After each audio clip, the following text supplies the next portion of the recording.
আপনাদের সবাইকে স্বাগত জানাচ্ছি আমাদের আজকের আয়োজন বাংলাদেশের সম্পদ অনুষ্ঠানে। আপনাদের সাথে আছে আমি সৈয়দ রায়হান। দর্শক, আজ আমরা এই পর্বে আলোচনা করব বাংলাদেশের জনসম্পদকে কিভাবে শুধু চাকরিমুখী না করে উদ্যোক্তা তৈরি করা যায়, আর সেক্ষেত্রে সমাজের যারা আছেন কিভাবে শিক্ষার্থীদের উদ্বুদ্ধ করতে পারে সেই বিষয়টি নিয়ে আমরা আলোচনার জন্য আজ স্টুডিওতে আমন্ত্রণ জানিয়েছি জনাব শাহরিয়ার আলম, প্রভাষক, civil aviation school and college, এবং আরেকজন অতিথি আছেন আমাদের সাথে আব্দুর রশিদ সোহাগ, প্রতিষ্ঠাতা ও CEO, pupil school bus limited.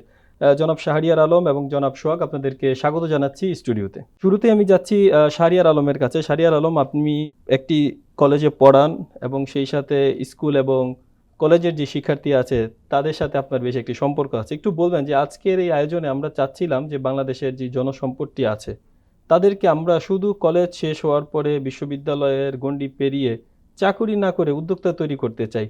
সেক্ষেত্রে আসলে একজন শিক্ষক হিসাবে আসলে আপনাদের কি ভূমিকা রয়েছে এবং না থাকলে কেন সেই ভূমিকাটি নেই সেটি একটু শুনবো। আমাদের বর্তমানে শিক্ষা ব্যবস্থা যে কারিকুলাম, তাতে আমাদের উদ্যোক্তা তৈরির যে পন্থাটা আমাদের সামনে বিদ্যমান, সেটা আমরা আর একটু সমুন্নত করতে চাই। আমরা প্রত্যাশা করব সরকারের পক্ষ থেকে আমাদেরকে দিক নির্দেশনা দেবেন, সেরকম পাঠ্যপুস্তক প্রণয়ন করবেন এবং কর্মক্ষেত্র বান্ধব শিক্ষা আমাদের শিক্ষার্থীদেরকে প্রদান করবেন। যদি আমরা মনে করি যে আমাদের শিক্ষকরা শিক্ষা বান্ধব এবং শিক্ষার্থী বান্ধব শিক্ষা ব্যবস্থা প্রণয়ন করতে পারি, সেটা হতে পারে আমাদের গ্রাসরুট লেভেল থেকে। আমাদের শিক্ষার্থীরা উদ্যোক্তা পর্যায়ে যাবে, কী করে যেতে পারে?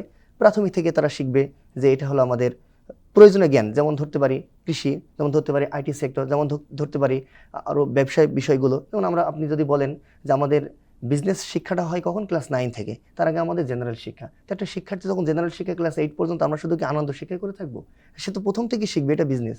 আমরা বলতে পারি সারা পৃথিবীতে আমাদের অনেক সময় দেখি, পৃথিবীর অনেক জায়গায় আমরা শুনি 17 বছর 18 বছর শিক্ষার্থীরাই অনেক কিছু আবিষ্কার করতে সক্ষম হয়েছে। আমাদের দেশেও সেটা হচ্ছে, উত্তরোত্তর বৃদ্ধি পাচ্ছে, সোশ্যাল মিডিয়ার মাধ্যমে অনেক জায়গায় দেখতেছে। তো আমরা প্রত্যাশা করি আমাদের রাষ্ট্র ব্যবস্থা যদি আমাদেরকে এমন শিক্ষা ব্যবস্থা প্রণয়ন করে দেয় যেটা আমরা ক্লাস 3 থেকে 4 থেকে তারা শিখবে যে এটা উদ্যোক্তা কথার জন্য সে প্রাইমারি লেভেল থেকে শিখে ফেলতে পারে।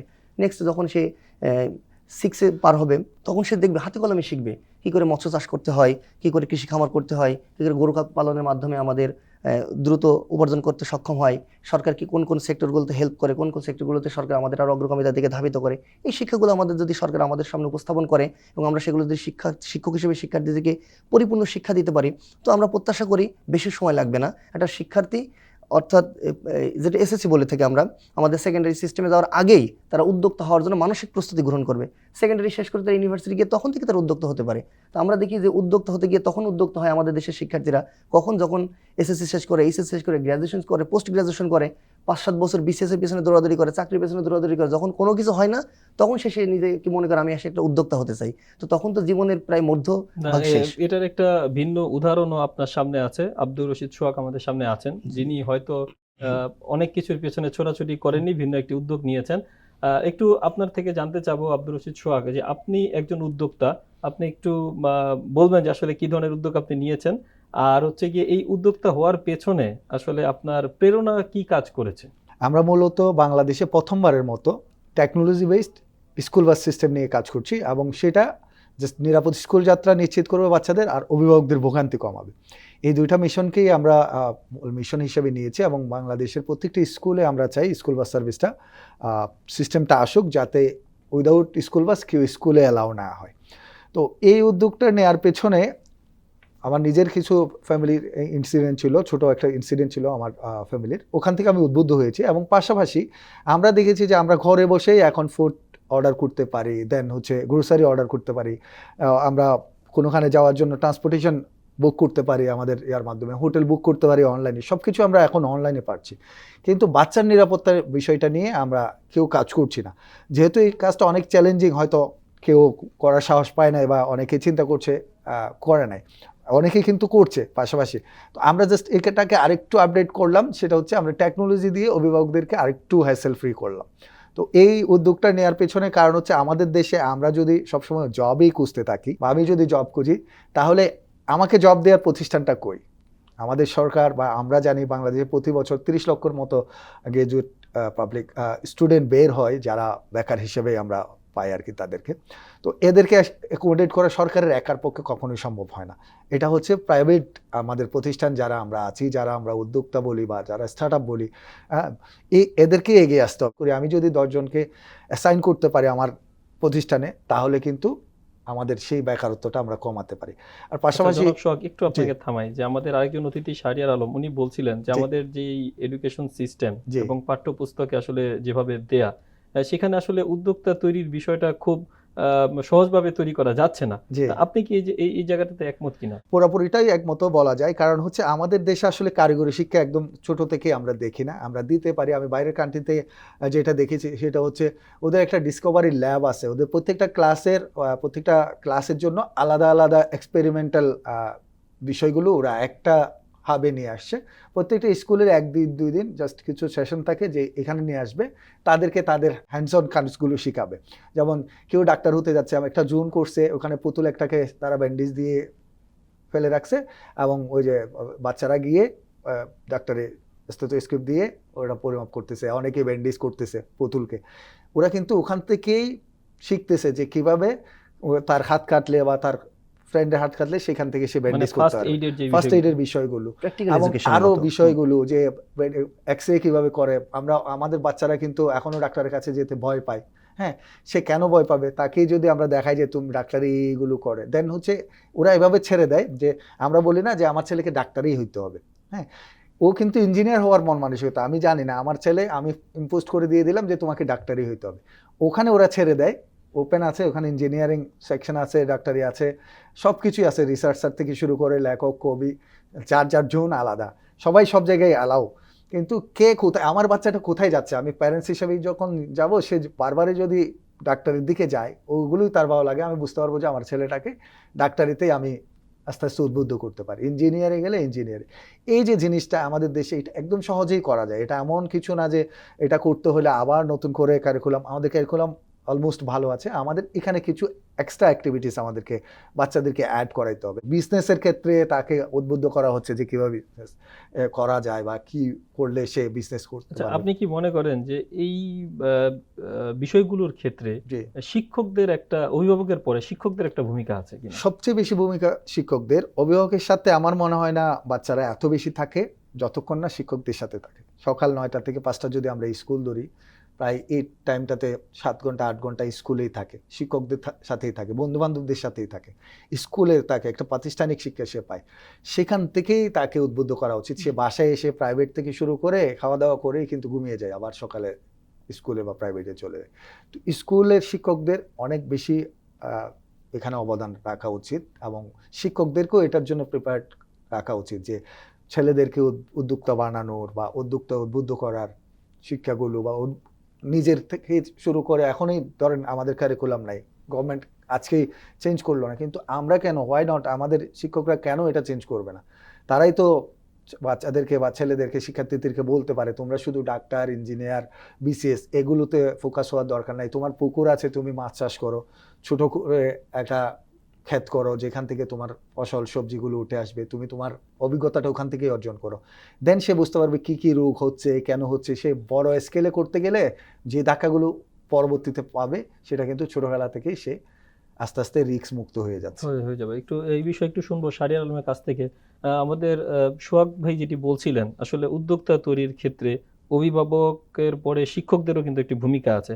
আসলে আমরা ফাউন্ডেশনটা দেখে থাকি একেবারে স্কুল লেভেলে, কলেজ লেভেলে কিন্তু আরেকটু ম্যাচিওর হয়েই কিন্তু শিক্ষার্থীরা যায়। তো আপনারা যেহেতু কলেজে শিক্ষকতা করেন, তাদের সাথে এইভাবে কোনো সেশনে আপনারা কথা বলেন কিনা, মানে পাঠ্যপুস্তকের পড়ার বাহিরে? তা আমাদের কলেজে মোটিভেশনাল স্পিচ যেটা বলে সেটা আমাদের অব্যাহত আছেন। আপনারা গেলে কখনো দেখবেন আমাদের সাবেক principal wing commander Mohammad Moniruzzaman PSC sir, তিনি আমাদের কিছু শিক্ষক থেকে সিলেক্ট করছিলেন এবং যারা সাইকোলজির উপর পড়াশোনা করে আসছেন এবং তারা একটু এক্সপার্ট, তাদেরকে আলাদা করছেন করে শিক্ষার্থীদেরকে মোটিভেশন দেওয়ার জন্য, তারা যেন মানসিকভাবে সুস্থ থাকে, দেশ এবং জাতির জন্য কিছু করতে পারে পড়াশোনার পাশাপাশি। তো সেটা আমাদের কলেজে অব্যাহত আছে, যেটা আমাদের সব ভাই বললেন। আসলে শিক্ষকরা এই ক্ষেত্রে দায়বদ্ধ, যেটা আমরা সেটা পরিপূর্ণভাবে করার চেষ্টা করতেছি আলহামদুলিল্লাহ।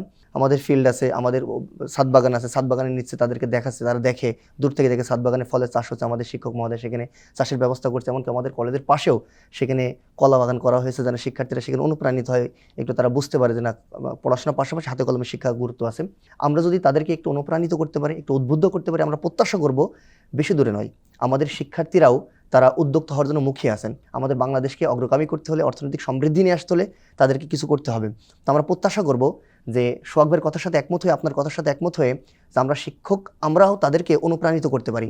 আমরা বাংলাদেশ সরকারের প্রতি অনুরোধ করবো যে আপনারা আমাদের পাঠ্যপুস্তকের একটা ধারায় বা সিলেবাসে প্রণয়ন করুন, যে তাদেরকে প্রতি সপ্তাহে একদিন হলেও যে উদ্যোক্তা নির্ভরতা, কি করে নিজে নিজে উদ্যোক্তা হওয়া যায়, সরকারের পক্ষ থেকে কোন কোন জায়গা থেকে কোন কোন হেল্পগুলো আমাদের শিক্ষার্থীদেরকে দেওয়া হবে, এবং তাদেরকে কীভাবে ট্রেন আপ করা হবে, কোন কোন জায়গায় কী কী প্রতিষ্ঠানগুলো আছে উদ্যোক্তা তৈরি করবার জন্য, সরকারের এই সুযোগ সুবিধাগুলো আছে, এগুলো যদি ডিসক্লোজড হয়ে যায় এবং শিক্ষকরা যদি সেগুলো আত্মস্থ করতে পারে, তখন শিক্ষার্থীদেরকে ইনফর্ম করবার মাধ্যমে শিক্ষার্থীরা আগে থেকে প্রিপার্ড থাকতে পারে যে আমার এডুকেশনের এই জেনারেশনটা কমপ্লিট করার পরে আমি উদ্যোক্তা হব, আমি ইন্টারমিডিয়েট কমপ্লিট করার পর আমি এদিকে ধাবিত হতে পারি, পরিবারের হাল ধরতে পারি, আমি আমার জাতিকে উপকার করতে পারি, এমনকি গ্র্যাজুয়েশন কমপ্লিট করার পরপরই চাকরির পেছনে না দৌড়িয়ে সেই সময়টা আমি উদ্যোক্তা হয়ে দেশের অর্থনীতিকে সমৃদ্ধ করতে পারি।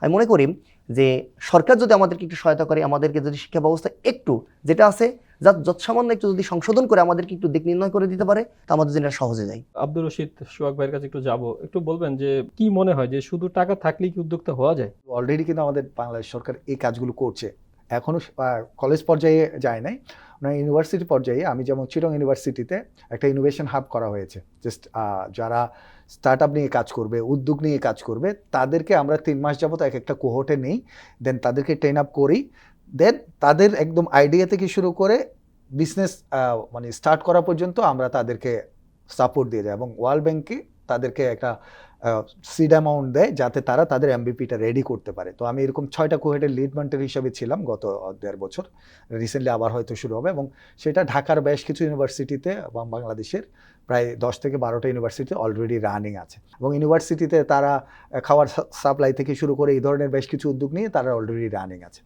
উদ্যোগগুলো কিন্তু এভাবেই হয় যে উদ্যোগের জন্য কোনো টাকাই লাগে না, আসলে আপনাকে প্রবলেমটা কি, সমাজের কোন প্রবলেমটা নিয়ে আপনি কাজ করবেন। আমরা মনে করি যে শুধু কৃষি করলেই উদ্যোগ, শুধু ই কমার্স করলেই উদ্যোগ, আমি শিল্প করলেই উদ্যোগ, সব কিছুই উদ্যোগ। আপনি কোন সেক্টরটাতে প্রবলেম দেখছেন, যেটা আপনি কাজ করলে আপনি সেল করতে পারবেন, আপনার কোন সেক্টরটাতে আপনার অভিজ্ঞতা বেশি বা কোনটা আপনার ফ্যাশনের জায়গা, সেটা নিয়ে আপনি কাজ করতে পারেন। যেমন আমি আমার স্কুল বাস স্টার্ট করেছি অনলি 10,000 টাকা নিয়ে, এখন 10 কোটি টাকা ভ্যালুয়েশন। তাহলে 3 বছরের মধ্যেই কিন্তু আমি আমার কোম্পানিকে 10 কোটি টাকার ভ্যালুয়েশন আনছি। তাহলে 10,000 টাকাটাই আমার মূলধন ছিল। আমরা জাস্ট টি শার্ট করছি 6টা, 2,000 মতো লিফলেট করছি, 1200 টাকা দিয়ে একটা বাটন মোবাইল নিছি, 200 টাকা দিয়ে একটা সিম নিছি, আর কিছু টাকা রাখছি জাস্ট লিফলেটিংগুলো করার জন্য। এই 10,000 টাকা দিয়ে স্টার্ট করে আমরা সার্ভে করে দেখলাম যে মার্কেটে এই প্রোডাক্টটা বা এই সার্ভিসটা গ্রহণযোগ্যতা আছে। দেন আমি নামবো নেক্সট পেজে, যে আমাকে কিছু টাকা দেন ফ্রেন্ডস অ্যান্ড ফ্যামিলি থেকে বা ইনভেস্টর থেকে বা বাংলাদেশ গভর্নমেন্ট থেকে, যে আমি এটা করলেই আমি সাস্টেইনেবল করতে পারবো। আমি যদি মনে করি যে না, আমার কল্পনায় আসছে, আইডিয়ায় আসছে এই একটা জিনিস, এটা সফটওয়্যার বানাতে 5 লাখ টাকা লাগবে, অফিস নিতে 2 লাখ টাকা লাগবে, সব মিলে 10 লাখ, আমি তো 10 লাখ না, আমি উদ্যোক্তা হতে পারছি না। অনেকেই কিন্তু সেম অভিযোগ দেয়। আমি তাদের জন্য বলছি, উদ্যোক্তা হতে অবশ্যই টাকা লাগবে, কিন্তু আপনাকে মার্কেট প্রুভ করতে হবে যে আপনার প্রোডাক্টটা বা সার্ভিসটা মার্কেটে কাস্টমার বেস রেডি আছে, এবং গভর্নমেন্টের বেশ কিছু ধরনের ফান্ড আছে, আইডিয়া আছে, আইসিটি ডিভিশন আছে, হাইটেক পার্ক আছে, আমাদেরকে বিভিন্ন জায়গায় ফ্রি অফিস দিচ্ছে গভর্নমেন্ট, অলরেডি এক্সিস্টিং আছে। তাই এই জিনিসগুলো আমরা ইউটিলাইজ করার জন্য প্রপার যে শিক্ষাটা, সেটা শিক্ষকদের হাতেই আছেন। ওনারা যদি সেটা উদ্বুদ্ধ করেন যে তুমি এখান থেকে কিছু কিছু করো, তুমি অভিজ্ঞতা অর্জন করো, মার্কেট প্রবলেম আইডেন্টিফাই করো, সেটা সলভ করার জন্য তুমি একটা সলিউশন নিয়ে আগাও। এবং আমরা আমাদের যারা সিনিয়র আছেন স্টার্ট আপ জগতে বা উদ্যোক্তা, যারা আমরা বাংলাদেশের টপ উদ্যোক্তা মনে করি, তাদেরকে এভাবে বিভিন্ন কলেজ ভার্সিটিতে নিয়ে গিয়ে কিছু সেশন করানো যায়। দেন শিক্ষকদেরকে সেশন করাইলে ওনারা সেটা ছড়াতে পারলো, এই কাজটা কিন্তু করানো যায়। এগুলো করলেই আমার মনে হয় যে আমাদের শিক্ষা ব্যবস্থার পাশাপাশি উদ্যোক্তা হওয়ার মনোভাবটা বাড়বে, এবং এটা ছাড়া আমাদের আসলে এগিয়ে যাওয়া, সারা ওয়ার্ল্ডের সাথে তাল মেলানো সম্ভব না। একজন শিক্ষক উনি পাঠদান শেষে আবার আরেকটি ব্যবসার সাথে জড়িত, তো একটা ব্যক্তি যখন 2টি কাজ করছেন, তার নিজেরও গবেষণাও করা হচ্ছে না, প্লাস একটা শিক্ষার্থীকেও কি সে ওই মানসম্পন্ন শিক্ষা কিংবা পাঠদান করতে পারছে না? আপনার কাছে আসলে পারছে না। যেই যে সেক্টরে সরকার ফান্ড প্রস্তুত করেছে, ফান্ডেড প্লেসগুলো আইডেন্টিফাই করা, শিক্ষকদেরকে ইনফর্ম করা, শিক্ষকদেরকে ট্রেন আপ করা, শিক্ষকদেরকে সেখানে সেশনগুলো দেখানো। ফার্স্ট অফ অল শিক্ষকদের সেশনগুলো দেখা জরুরি, দেন শিক্ষকরা সেগুলো কি করবে, তার শিক্ষার্থীদের সামনে উপস্থাপন করবে, দেখিয়ে দেবে। তো পথ দেখানোর ক্ষেত্রে আমি মনে করি বক্র পন্থা অবলম্বন করা হয়েছে। এটাকে যদি সরল পন্থা অবলম্বন করা হয়, আমরা প্রত্যাশা করব এই জাতিকে বেশি দূরে সময় লাগবে না, জাতিকে উন্নত করতে এবং উদ্যোক্তা তৈরি করতে সময় লাগবে না। কারণ আমাদের হিউজ পপুলেশন, আমাদের হিউজ হিউম্যান রিসোর্স, এই হিউম্যান রিসোর্সকে প্রপার ওয়েতে ইউটিলাইজ করতে পারলে অ্যাবসলিউটলি আমরা একটা গন্তব্যের দিকে ধাবিত হতে পারবো, এবং যেটা উদ্যোক্তা তৈরি না, ভালো স্বনির্ভর অর্থনীতির দিকে ধাবিত হবে আমাদের দেশ। যে আপনার যেই উদ্যোগটি এই পিউপিল বাস স্কুল বাস সার্ভিস, আসলে সেটা শুধু স্কুল কেন, মানে কলেজের স্টুডেন্টদেরকেও কি আপনারা সার্ভিস দেওয়ার কোনো চিন্তা আছে কিনা? জি, আমাদের হচ্ছে আমরা জাস্ট স্কুল বাস নামটা নামকরণ করার পেছনে একটাই উদ্দেশ্য, সেটা হচ্ছে যাতে সবাই রিলেট করতে পারে যে এটা স্কুল বাস। অনেকেই বলে স্কুল বাস তো প্রত্যেকটা স্কুলের বাসের সামনেই লেখা থাকে, তো আমি বলছি ওইটাকে আমি নাউনটাকেই আমি টেনে নিয়েছি, যাতে আমাদের বাংলাদেশে এই সিস্টেমটা নাই। এবং আমি বিভিন্ন দেশের বিভিন্ন জনের সাথে কথা বলি, তাদেরকে যখন বলি আমি স্কুল বাস নিয়ে কাজ করি, ওরা মানে অবাক হয়। যেমন অনেক ইনভেস্টর আছে যাদের কাছে আমরা পিচ করি যে আমাদের ফান্ড আনার জন্য, আমি একদম স্পেসিফিকভাবে একটা এক্সাম্পল দিই। তো যখন বলছি যে স্কুল বাস নিয়ে কাজ করি, ও বলে যে স্কুল বাস নিয়ে কাজ করার কি আছে। হ্যাঁ, আমার উদ্যোগটা আপনাদের কাছে যেমন মনে হচ্ছে ইনোভেটিভ, তাদের কাছে কেন স্কুল বাস নিয়ে কাজ করার কি আছে। আমি বললাম যে কেন স্কুল বাস বাচ্চাদের বলে যে এটা তো গভর্নমেন্টের কাজ, তুমি কেমনে করতেছো, তুমি কেন করতেছো। আমি বললাম যে আমাদের দেশে এটা নাই। এটা শুনেই ওরা অবাক হয় যে আমাদের দেশে স্কুলগুলোতে ইভেনচুয়ালি সরকারি স্কুল, গভর্নমেন্ট স্কুলগুলোতেও স্কুল বাস প্রোভাইড করা হয় না। আচ্ছা, একটু শাহরিয়ার আলমের কাছে যাবো। শাহরিয়ার আলম, আসলে আপনারা তো শিক্ষকতা করেন, আপনারা কি কখনো অনুধাবন করেছেন যে আপনার স্টুডেন্টরা কিভাবে কলেজে কিংবা স্কুলে আসলো, কিংবা এটা নিয়ে কখনো কি আপনাদের হ্যাঁ, কৌতূহল অবশ্যই। জেগেছে কিনা? অবশ্যই ভাইয়ের কাজটা তো হার্ট টাচিং কাজ। আমাদের কলেজে তো অবশ্যই আমাদের বাস সার্ভিস আছে, এমনকি আমরা একটু দূরবর্তী যখন দেখি যে শিক্ষার্থীদেরকে নিয়ে একটা বাস ভাড়া করলে সে পরিপূর্ণ টাকা আসবে না, আমরা সেখানে হাইস ভাড়া করে রাখছি শিক্ষার্থীদের নিয়ে আসার জন্য। কারণ হার্ট টাচিং কেন বললাম, আপনি হয়তো মনে রাখবেন 18 সালের জুলাই মাসে এমইএসে দুইটা এই রমিজউদ্দিন কলেজ, ক্যান্টনমেন্ট কলেজের দুজন শিক্ষার্থী মারা যায়। পরবর্তীতে সেই জুলাই মাসেই আর্ট ইউনিভার্সিটি বিউবিটি শিক্ষার্থী মারা যায়। তো তারপরে যে সচেতন নিরাপদ সড়ক আন্দোলন বাংলাদেশের মানুষকে নাড়িয়ে দিয়েছিল। তারপরে সেখানে এমএস এর ওইখানে আন্ডারপাস তৈরি করে এবং অনেক জায়গায়। তো আমি সোহাগ ভাইয়ের এই উদ্যোগটা আমি তাকে স্যালুট জানাই, তিনি গ্রহণ করেছেন। কারণ আমাদের অনেক শিক্ষার্থী, আমরা তো অভিভাবক, আমরা তো শিক্ষক, আমরা অভিভাবক, আমরা যখন এই হার্ট টাচিং কাজগুলো দেখি আমাদের ভালো লাগে, তাদেরকে স্যালুট দিতে ইচ্ছা করছে আমার। কারণ যেটা আমার কলেজ, যে আমার স্কুল এটা করতেছেন, সেটা আমার স্কুলে যে একটা বার্ডেন সে নিজের কাঁধে বহন করে নিয়েছে। হতে পারে সেখানে তার কিছু লভ্যাংশ আছে, আমি লভ্যাংশের দিকে যাবো না। সে জাতি বিনির্মাণের ক্ষেত্রে কতটা অগ্রগামী, আমি বলবো যে এরকম সোহাগ ভাইয়ের মতো মানুষ আরো অনেক উদ্যোগ গ্রহণ করা দরকার। অনেকে মনে করতে পারে এটার প্রয়োজনীয়তা কি, এটা তো একটা এডুকেশনের গ্রাসরুট লেভেল, একটা তৃণমূল পর্যায়ের কাজ। এটা শিক্ষক যখন আপনি উদাহরণ দেই, আপনি একজন সাংবাদিক মানুষ, আপনি আপনার সন্তানকে বিদ্যালয়ে পাঠাবেন, এখন আপনি অফিসে যাবেন, বিদ্যালয়ে প্রেরণ করার ক্ষেত্রে অবশ্যই ম্যাডামকে হেল্প করতে হবে বা তাকে যেতে হবে। সেই ম্যাডামের কাজটা, আপনার মানসিক পেরেশানিটা সম্পূর্ণ গ্রহণ করেছে সোহাগ ভাইয়েরা। তাই প্রত্যাশা করতে পারি যে সোহাগ ভাইদের মতো তিনি যেমন স্কুল থেকে হাত দিয়েছে, বা স্কুল মানে তিনি মিন করেছেন যে শিক্ষা প্রতিষ্ঠান, বিদ্যালয়, সেটা হতে পারে কলেজ, সেটা হতে পারে ইউনিভার্সিটি, ইভেন আরো অনেক কিছু। আমি প্রত্যাশা করি অনেকে আরো আসুক, না আমি আসুক না, তারা যেন কর্মক্ষেত্রের জন্য নেমে আসে। যে কর্মজীবী মেয়েদের জন্য বাস নিরাপদে চলে যাচ্ছে, নিরাপদে আসতে পারছে, কোনো হেসালের শিকার হবে না। কর্মজীবী ছেলেদের জন্য বাস আসুক, এরকম দেখবেন আমাদের বাংলাদেশে গ্রিন সার্ভিস যেগুলো আছে না, এরকম গ্রিন সার্ভিস নেমে যাক বাংলাদেশে। এটা আমি তাকে স্যালুট জানাই এবং তার এই কর্মকাণ্ডের প্রতি আমি। আপনার কি মনে হয় যে শিক্ষা প্রতিষ্ঠান যারা আছেন তাদেরও উচিত কিনা এই যারা উদ্যোক্তা আছেন, এই টাইপের যারা উদ্যোক্তা আছেন তাদেরকে সহযোগিতা? হ্যাঁ, অবশ্যই আমি প্রত্যাশা করি এটা করা দরকার। যেমন আমরা যে বাস গ্রহণ করেছি, এটা কারো না কারো থেকে আমাদের নিয়ে আমাদের সেখানে লোগো দিতে হয়েছে, কালার করতে হয়েছে, নামানো হয়েছে। সেই যে কষ্টটা সেখানে আমরা ইনভেস্ট করি, সেটা আমরা তাদেরকে হেল্প করি। যে বাসটা আমি অপর জায়গা থেকে নেবো, সেখানে একটা ওয়েল ফার্নিশড প্লেস থেকে নিই, ইনস্টিটিউশন থেকে নেই, সেটা আরো বেশি বাংলাদেশে ভালো প্রচলিত হোক। যেমন আমরা উবার এবং পাঠাও দুইটাই পাই, দেশের ক্ষেত্রে পাঠাওটা ব্যবহার করি, সবাই উবারের দিকে ধাবিত, আমার দেশের থেকে আসছে সেটা আমরা গ্রহণ করি। রাইট, এখানে আমি একটু অ্যাড করতে চাই। আমরা যখন বিভিন্ন স্কুলে যাই, অনেক স্কুল আমাদেরকে খুব ফোর্স করে যে ভাই আসেন আমাদের স্কুলে সার্ভিস দেন। অনেক স্কুলে নাই, ওনাদের স্কুলে আছে, এটা খুবই ভালো, অনেক স্কুলগুলোতেই আছে। তো ওনাদের কাছে গেছি যাদের আগে ছিল এখন নাই সার্ভিস, ওনারা বলে যে আমরা শিক্ষক মেনটেন করবো না ড্রাইভার মেনটেন করবো। এটা তো আমাদের কাজ না। আমরা শিক্ষকরা, আমরা যারা প্রিন্সিপাল আছি বা প্রধান শিক্ষক আছি, আমাদের গাইড দিতে হয় আমাদের শিক্ষকগুলোকে, তাদেরকে নিয়ে আমরা সময় দিতে পারি না। ইন দ্য মিন টাইম আমাদেরকে করতে হয় এই গাড়ির হ্যাসেলগুলো। এটা যদি আপনারা নেন সবচেয়ে বেস্ট হয়। আমার যে এই কথাটা ভাইয়া বলেছে, যার যার সেক্টর সে কাজ করুক। এখানে আমরা জাস্ট সাস্টেইনেবল একটা মডেল রেডি করতে যাচ্ছি, যেটা গভর্নমেন্ট ট্রাই করেছে এবং গভর্নমেন্ট এককভাবে পারছে না। আমরা প্রাইভেট আসছি, একসাথে গেলেই অলরেডি আমরা 3 বছর প্রুভেন যে গভর্নমেন্টের সাথে কাজ করেও আমরা সার্ভিসটা রান করেছি, নিজেরাও সাস্টেনেবল করতে যাচ্ছি। তো এই জায়গাটাতে গভর্নমেন্ট আরও এগিয়ে আসলে, শিক্ষকরা এগিয়ে আসলে, শিক্ষা প্রতিষ্ঠানে এগিয়ে আসলে আমরা মনে করি নিরাপদ সড়কটা আমরা একদম নিশ্চিন্তে অ্যাভেল করতে পারবো। জি জনাব সোহাগ, আপনাকে অসংখ্য ধন্যবাদ আমার সাথে যুক্ত হওয়ার জন্য। শাহরিয়ার আলম, আমরা একদম শেষ প্রান্তে চলে এসেছি। যদি এক লাইনে জানতে চাই যে আসলে শিক্ষার্থীদেরকে জাতি গঠনের ক্ষেত্রে তাদেরকে শিক্ষক হিসাবে আরো কি করা যেতে পারে, যদি খুব সংক্ষেপে একটু বলতে চান। জাতি বিনির্মাণের ক্ষেত্রে একটা স্বনির্ভর বাংলাদেশ গড়তে হলে একটা পিওর কারিকুলাম শিক্ষা ব্যবস্থা দরকার, যে যথার্থ হবে সেটা। সেখানে সব কিছু ইনক্লুডেড থাকবে, সামাজিক, রাজনৈতিক, অর্থনৈতিক সব কিছু। আমি মনে করি আমাদের সামাজিক রাজনৈতিক শিক্ষা ব্যবস্থা বিদ্যমান আছে, আমাদের ভালো অর্থনৈতিক দিকটা আমাদের শিক্ষা ব্যবস্থায় নাই।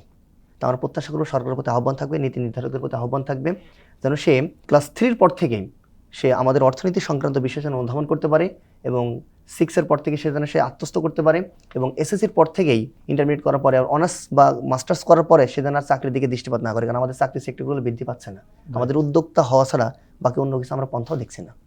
জনাব শাহরিয়ার আলম এবং জনাব আব্দুর রশিদ সোহাগ, আপনাদের দুজনকে অসংখ্য ধন্যবাদ আমাদের সাথে আজকে যুক্ত হওয়ার জন্য। দর্শক, আজ আমরা এই পর্বের যেই মূল কথাটি, আসলে উদ্যোক্তা হওয়ার জন্য আমাদেরকে যার যার স্থান থেকে আসলে বিশেষ করে সরকারি পৃষ্ঠপোষকতার বাহিরেও যারা শিক্ষক আছেন, যারা অভিভাবক আছেন, তাদেরকে কিন্তু আরও বেশি সচেতন হতে হবে, এবং সেইভাবেই কিন্তু আমাদের যারা শিক্ষার্থী আছেন তাদেরকে আসলে উদ্বুদ্ধ করতে হবে। তো দর্শক, আমাদের সাথে আজ দুজন অতিথি যুক্ত ছিলেন, এবং পুরো আয়োজনেই আমরা চেষ্টা করেছি আমাদের যেই জনশক্তি আছে সেটিকে কিভাবে জনসম্পদে রূপান্তর করা যায় সেই বিষয়টি আলোচনা করার। আমাদের পরবর্তী আয়োজন দেখার আমন্ত্রণ জানিয়ে বিদায় নিচ্ছি আমি সৈয়দ রায়হান। সবাই ভালো থাকবেন, সুস্থ থাকবেন।